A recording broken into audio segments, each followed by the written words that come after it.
네, 지금 이제 저당권 열심히 공부하고 있는데요. 일단은 처음 접하시는 분들은 어렵게 느껴질 수가 있습니다.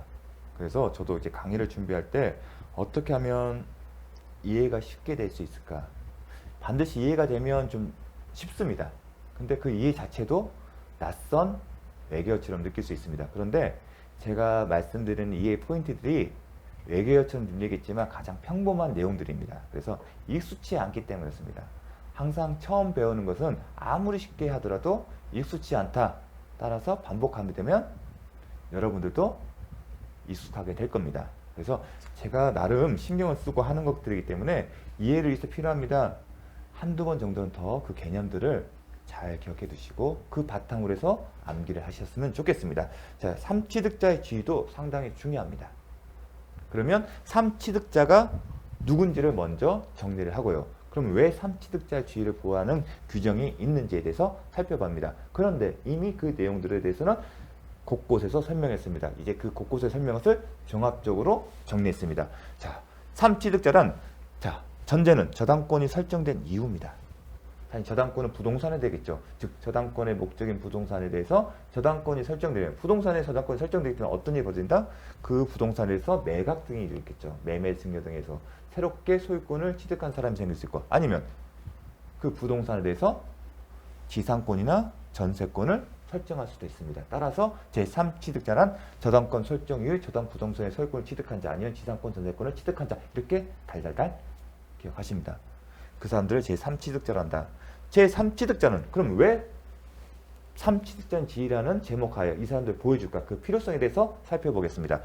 3취득자는 저당권이 설정되어 있다 하더라도 권리를 취득하고 목적물을 사용 수 있는 건데 전혀 제한을 받지 않는다. 왜냐하면 저당권은 교환 가치를 파악하는 거다. 따라서 저당권을 설정해줬다 하더라도 특별한 사정이 없는 한 저당권 설정자는 자신이 그 목적물을 사용 수익할 수 있을 뿐만 아니라 더 나아가 제3자의 그 저당된 목적물을 매각할 수 있고 아니면 용의무권, 지상권이나 전세권을 설정할 수 있는데 아무런 제약이 없다. 특별한 사정이 없는 한. 그 얘기를 합니다. 설정되어 있다 하더라도 권리 취득하고 목적물을 사용 수익하는데 전혀 제한을 받지 않는다. 전혀 제한을 받지 않는다는 얘기는 이러한 저당 부동산을 양순이 새로운 소유자가 등장할 수 있고 아니면 지상권자, 전세권자가 등장할 수 있다는 겁니다. 그런데 채무자의 변제가 없어 저당권이 실행되면 제3취득자는 어떻게 된다? 이게 되죠. 자신의 권리를 상실하는 불안정한 지위에 있습니다. 이 사람 운명은 확정된 게 아니에요. 만약 저당권이 실행되면 다 소멸될 운명이 있습니다. 그렇기 때문에 보호의 필요성이 있는 겁니다. 그러면 보호는 시점에 따라 저당권이 실행 전에 아니면 저당권 실행 이후로 나눕니다. 그래서 목차도 저당권 실행자의 보호 방안이 뭘까? 그 얘기는 합니다. 저당권이 설정된 부동산의 새로운 소유권을 취득하는 경우 그 매매가로 얘기하게 되면 매도인과 매수인 사이는 이 저당권 운명에 대해서 뭔가 얘기를 할 수도 있을 텐데 그럴 때는 약정에 따라 해결하면 되는 거고요. 그런 걸 고려하지 않고 생각할 수 있는 게 뭐냐면 대신 돈을 갚는 거예요. 그리고 가장 이 새로운 소유자와 지상권 전세권자 입장에서 자신의 불안한 지위를 없애는 방법은 뭐예요? 저당권을 말소하는 거예요. 저당권 말소해요. 그럼 저당권을 말소하면 어떻게 해야 돼요? 채권을 변제하잖아요. 그럼 채무를 갚아야 하잖아요. 그래야만 저당권을 말소할 수 있는 거 아닙니까? 그러면 여기서 보호 방안은 핵심 그거예요. 돈을 갚으면 채무를 변제하면 말소를 할 수 있는데 비록 채무자가 아니더라도 제3취득자의 지위에서 원칙적으로 저당권 설정 등기 말소 청구는 저당권 설정자 즉 채무자가 자신의 채무를 변제하고 말소를 구하는 건데 지금 누가 한다? 채무자가 아닌 제3취득자 지위에서 하는 겁니다. 그러면 얼마를 변제하는 겁니다. 그게 핵심이에요. 여기에. 제3취득자가 채무를 변제하고 말소를 청구할 수 있는데 그럼 얼마를 변제하냐. 이미 언급했습니다. 채권 최고액. 채권액. 죄송합니다. 저당권인데 채권액이에요. 채권액인데 여기에 뭐가 적용된다? 360조의 단서가 적용된다. 360조 단서는 지연 손해배분은 1년분에 한다. 거기에 해당되는 거. 예컨대 원금 채권액이 있는데 실제로 이제 봤을 때는 이 채권액 기준이 아니라 실제 변제된 왜냐면 그 사이에 채무자 갚을 수도 있잖아요. 그러면 이 최고액과 실제 채권 이거는 등기부상 채권액이에요. 그 다음에 뭘 비교하냐? 실제 채권액이죠. 실제. 거기는 뭐가 있어요? 원금이 있을 거고 이자가 있을 거고 지원 손해금이 있을 건데 약정이자겠죠. 약정이자는 제한이 없죠. 지원 손해금 같은 경우는 제한돼요. 1년분에서. 이렇게 계산을 해보니까 얼마다? 9천만 원이에요. 여기 1억이에요. 그러면 9천만 원만 변제하고 등기 말소를 청구할 수 있습니다. 그게 삼취득자예요. 채무자는 절대 못하죠. 채무자는 자신의 실제 채무를 전부 다 변제해만이 말소 등기 청구할 수 있는데 제 3취득자는 딱 9천만 원. 예컨대 지금 2년치예요. 2년치여서 이게 원래는 2년치를 하게 되면 1억 1천이에요. 2년치를 하게 되면. 그럼 1억을 갚아야 돼요. 하지만 360조 단서가 되면 1년치이기 때문에 1년치면 9천만 원밖에 안 돼요. 그게 360조 단서의 취지입니다. 3취득자는 결국은 그 360조 단서가 적용돼서 9천만 원 내에서만 변제하고 말소한 거고 채무자는 실제 채무액이 1억 1천이니까 1억 1천을 다 갚아야만이 말소를 하는 겁니다. 채무자 관점에서 이미 배웠었어요. 채무자는 전부 말소해야만이. 2년분 얘기 나왔거든요. 아까 제가 기출문제 봤습니다. 제 3취득자는 이런 식으로 9천만 원 1년치에 대해서만 그렇게 하는 겁니다. 이해되시겠습니까? 그래서 등기부상 채권했고 왜냐면 이게 리미트예요. 만약에 예컨대 1년분만 계산했는데 그 금액이 얼마다? 1년분만 계산했는데 그 금액이 1억 1천이면 채권액만 하면 되는 거예요. 왜냐면 이 채권액에 한해서만 우선 변제 효력 범위가 있기 때문에 저당권 효력 미치는 범위는 여기까지이기 때문에 그래서 좀 심화학습으로 언급했지만 제3취득자는 어떤 의미가 있는지 아까 9천만 원 했을 때 의미가 있겠죠. 자, 제3취득자는 저당권자에게 그 부동산 담보된 채권을 변제해요. 소멸을 청구할 수 있다. 이게 할 수 있어요. 핵심이 뭐다? 얼마를 갚으냐예요. 그게 시험의 포인트다. 제3취득자는 경매 신청 전 또는 그리고 변제는 반드시 경매 신청 전 할 뿐만 아니라 경매 절차가 진행 중에도 할 수가 있습니다. 그 얘기입니다. 경매 개시 전 소유권을 취득한 자에 한하지 않으며 경매 개시 후에 소유권을 취득한 자도 포함된다. 이 3취득자 지위가 그 지위 취득 시점이 경매 개시 결정, 경매 절차 진행되기 전인지 후인지를 묻지 않습니다. 그거를 또 포인트입니다. 자, 3취득자의 지위가 반드시 경매 절차 진행 전에 존재하는 건 필요 없고 경매 절차가 저당권에 기초해서 임의 경매 절차가 진행된 이후에 소유권을 취득하거나 아니면 지상권 등을 취득한 사람도 3취득자 지위에서 변제할 수 있다. 채권을 변제한 다음에 소멸을 청구할 수 있다. 그 얘기입니다. 자, 요거요. 첫 번째 포인트. 자, 이런 경매 절차의 전후의 3취득자 지위에 관련해서 이런 비슷한 얘기를 함께 넘어가겠습니다. 다만 또 두 번째 포인트. 후순위 근저당권자는 제3취득자에 포함되지 않다는 것. 정말 중요합니다. 그래서 3취득자 지위의 소유권은 부동산 목적물의 저당권 목적인 부동산을 소유권을 취득한 새로운 양수인 아니면 지상권, 전세권 취득한 자를 제3취득자다 암기하라는 이유가 바로 이것 때문에 있습니다. 후순위 근저당권자는 3취득자에 포함되지 않기 때문에 이거 혼동이 옵니다. 그래서 따라서 선순위 근저당권의 확정된 피담보채권액이 채권 최고액을 초과하는 경우 후순위 근저당권자가 그 채권 최고액을 변제하더라도 소멸을 청구할 수 없다. 왜냐하면 이 사람은 제3취득자가 아니기 때문에 제3취득자는 채권 최고액. 자, 채권 최고액 확정된 피담 실제 채권액이 2억이에요. 근데 채권 최고액은 1억 5천이에요. 그럼 제3취득자 지위자는 있는 사람은 2억과 비교했을 때 적은 금액이에요. 1억 5천만 원을 지급하고 이 확정이라는 표현은 좀 근저당권 특징인데 요거는 확정이 되면 저당권과 동일하게 지급됩니다. 근저당에서 배울 겁니다. 근저당권은 확정이 되면 저당권과 똑같습니다. 그 전제에서 출발한 겁니다. 그래서 확정된다 표현 자체는 그런 의미가 있던 이제 저당권이 됐구나. 근저당권이 저당권을 변할 거고 저당권이 됐으면 3취득자 지위에 있는 사람은 똑같이 가는 겁니다. 피담보 채권액이 2억이고 채권 최고액 1억 5천 3취득자 즉 새로운 양수인이나 지상권, 전세권 취득한 사람 얼마만 하면 돼요? 1억 5천만 원을 하면 채권 최고액 범위 내에서만 그렇게 말할 수 있다? 그 저당권 확정된 근저당권, 즉 저당권을 말소를 청구할 수 있다. 하지만 후순위 근저당권자는 제3취득자가 아니게 3취득자가 아니기 때문에 2억 전체를 다 갚아야 한다는 겁니다. 채권 채권이 아니라 피담보 채권 전액을 변제해만이 말소를 청구할 수 있다. 왜냐하면 이 사람은 3취득자가 아니기 때문에. 그래서 3취득자 지위라는 게 중요한 겁니다. 3취득자 지위에 있지 않으면 실제 채무자처럼 채무자는 어때요? 2억과 1억 5천 있으면 2억을 다 갚아야 돼요. 그래야만 말소를 청구할 수 있어요. 마찬가지로 3취득자가 아닌 후순위 저당권자도 2억을 다 갚아야만이 할 수 있다. 이건 특혜니까 그 요건에 해당되는 사람, 3취득자 주위에 있는 사람만이 그런 혜택을 누릴 수 있는 겁니다. 자, 저당 목적물에 의해 담보된 채권을 변제하면 된다. 피담보 채권을 변제하면 되는 거 맞죠? 여기서 담보된 채권의 범위는 얼마를 갚으면 되는 거죠? 360조에 따라 결정된다. 근데 중요한 게 뭐다? 60조에 따라 결정되는데 단서가 적용되는 겁니다. 하지만 근저당권의 경우는 최고액만 변제하면 된다. 여기 있잖아요.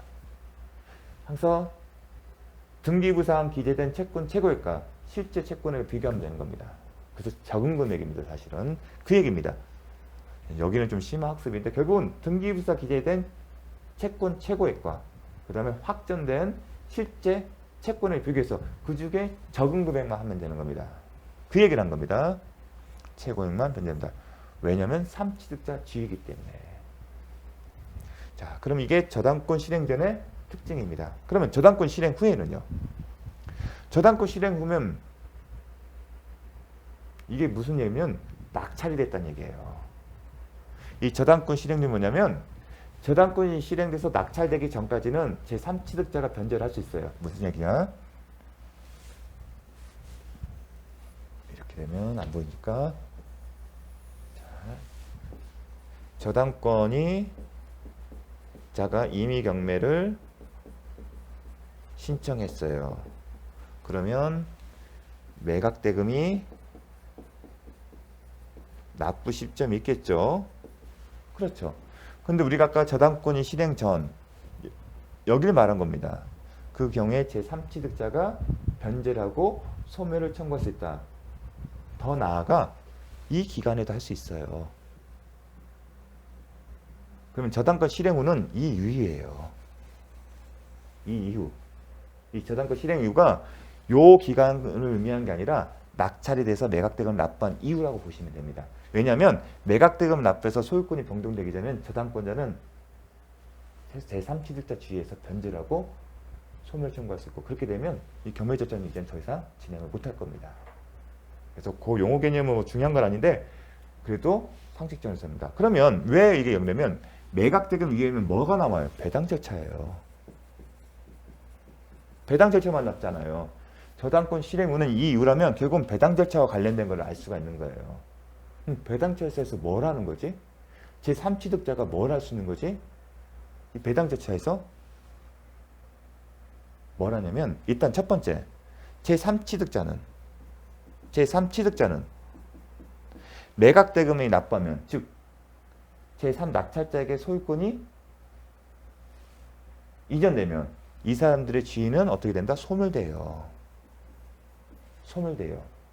그렇죠. 왜냐면 저당권 이후에 한 거기 때문에. 그 얘기 되게 되면 뭐냐면 새로운 소유자, 즉 낙찰자가 제3취득자 상대로 해서 뭘 할 수 있죠? 소유자의 죄에서 213조나 214조에 관한 권리를 하면서 할 수 있잖아요. 지상권, 전세권은 점유자거나 소유자 점유자이기 때문에 야 그거 나한테 반환해. 반환 청구권을 할 수 있지 않습니까? 그렇죠. 그러면 소유자의 죄에서 점유자의 상대로 반환 청구했을 때 부수적 이해관계 조정 기억나십니까? 201조, 202조 3 선의 점유자는 과실에 수치한다. 지금 이 3취득자와 낙찰자 사이에 채권 임대차 같은 어떤 그 반환과 관련한 채권적인 반환과 같은 약정도 있었습니까? 없잖아요. 전혀 이 사람들은 연결고리가 없어요. 그럼 어떤 얘기를 하고 싶냐면 이 제3취득자가 매각대금을 납부해서 낙찰자 앞으로 매매대금을 지급하는 사이에 지상권자나 전세권자 아니면 새로운 소유자 주에서 이 부동산을 가치를 보존하거나 아니면 가치를 증액시키는 경우 있죠. 그게 뭐다? 필요비나 유입비를 지출한 경우가 있을 겁니다. 그렇죠? 필요비 비하면 비용 상환 청구가입니다. 그런 경우에 이 필요비와 유입비 지출하게 있으면 이 부동산의 그 가치가 녹아들 거잖아요.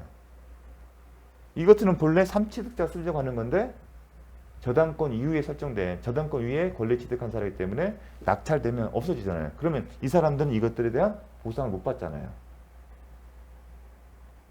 그러면 원칙적으로 우리가 201조, 202조 사면 소유자가 자신의 소유권에 대해서 점유자의 상태로 해서 이 사람들이 점유자일 거거든. 삼취득자는 기본적으로 소유자, 지상권자, 전세권의 점유자예요. 상대로 한다면 213조 등에 기해서 반환 청구권을 행사할 거고 그럼 부수적 이해관계 조정에서 이 삼취득자는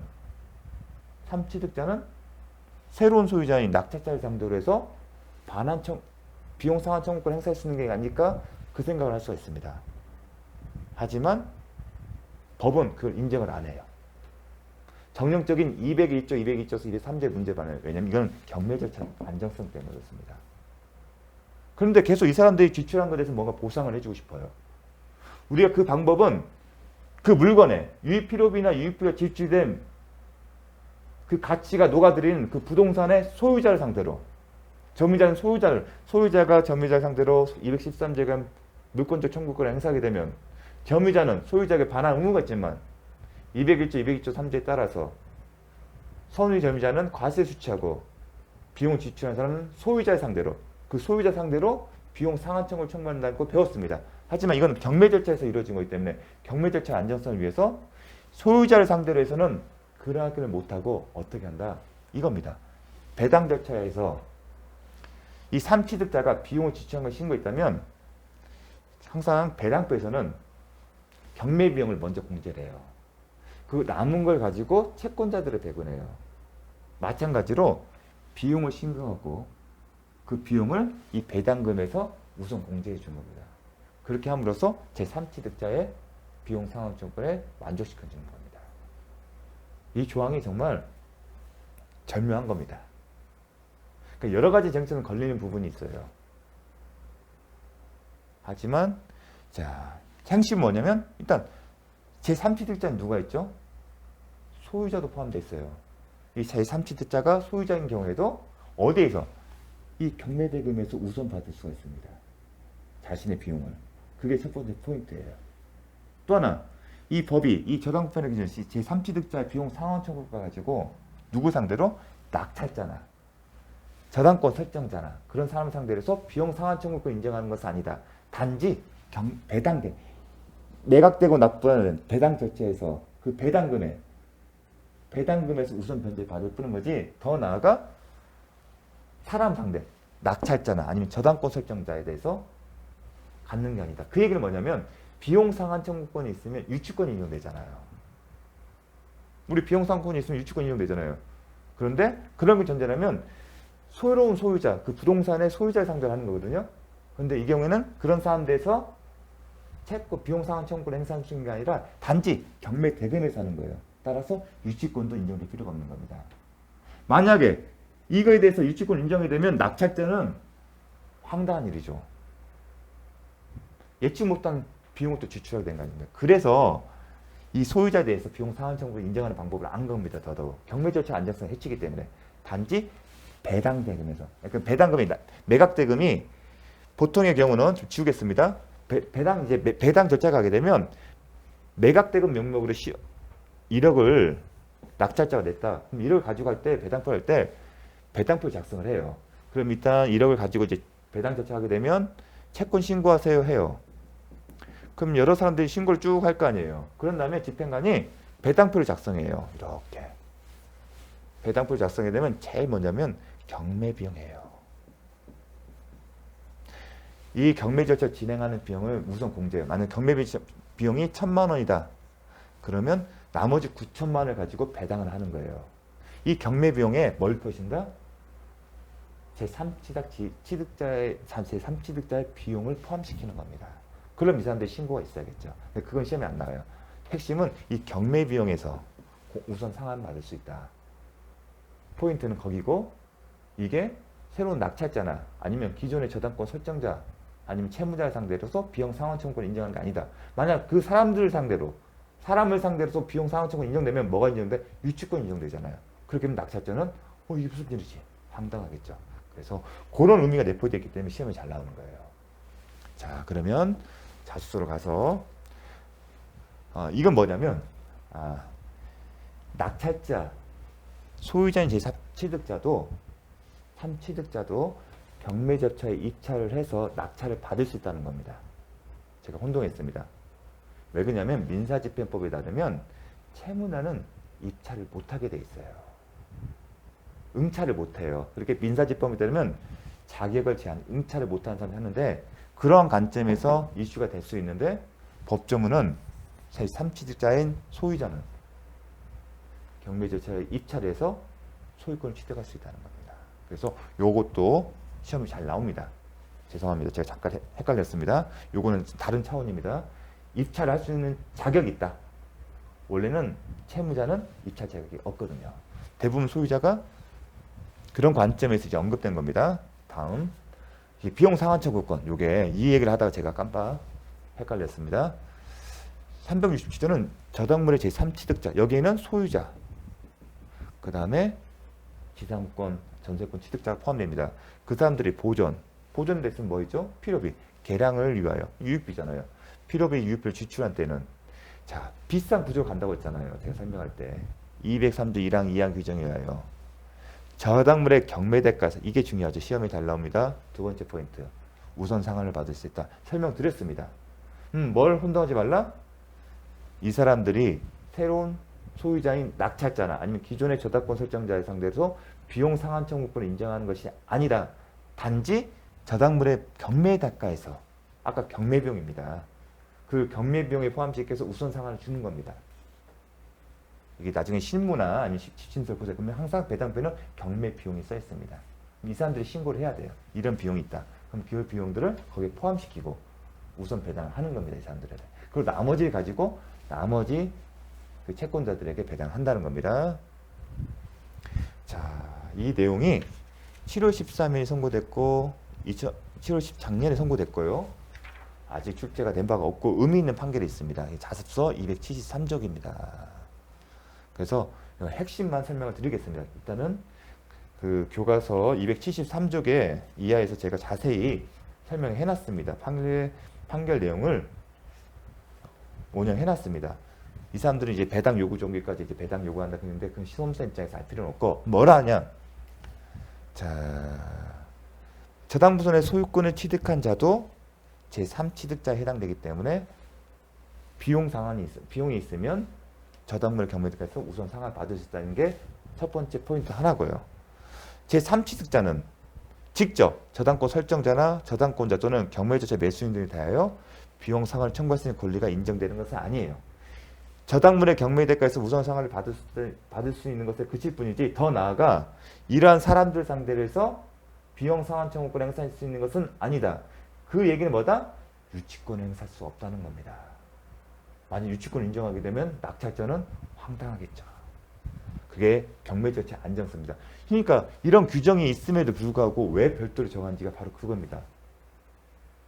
이거는 경매절차에서 일어나는 일이기 때문에 그리고 경매절차의 안정성은 항상 보호할 가치가 있기 때문에 이 경매절차의 안정성이 확보가 안 되면 저당권도 활용이 안 되겠죠. 누가 민사집행의 경매절차가 불안하고 못 믿으면 저당권을 설정하겠습니까? 그런 차원도 생각하십시오. 자, 유치권도 행사할 수 없다. 요게 핵심입니다. 이 세 가지가 이 비용상환증권에 관련해서 나올 수 있는 지문입니다. 꼭 수년 내에 나올 부분입니다. 그래서 제가 이렇게 시험에 자습서 중에서 시험에 나올 부분들을 지문만 추론했습니다. 그러니까 여러분은 이 부분만 정확하게 해주십시오.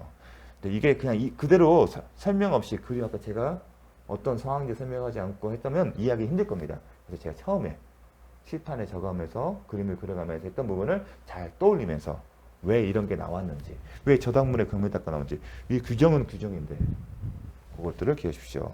유치권 행사할 수 없다. 사람을 상대로 그렇게 해주십시오. 사람을 상대로 비용상환 청구권을 있으면 권리에 인정됩니다. 단지 경매대가에서 배당표의 경매비용에서 우선 받는 거다. 그렇게 기억을 해 주십시오. 정말 중요합니다. 잠시 쉬었다가 나머지 살펴보도록 하겠습니다.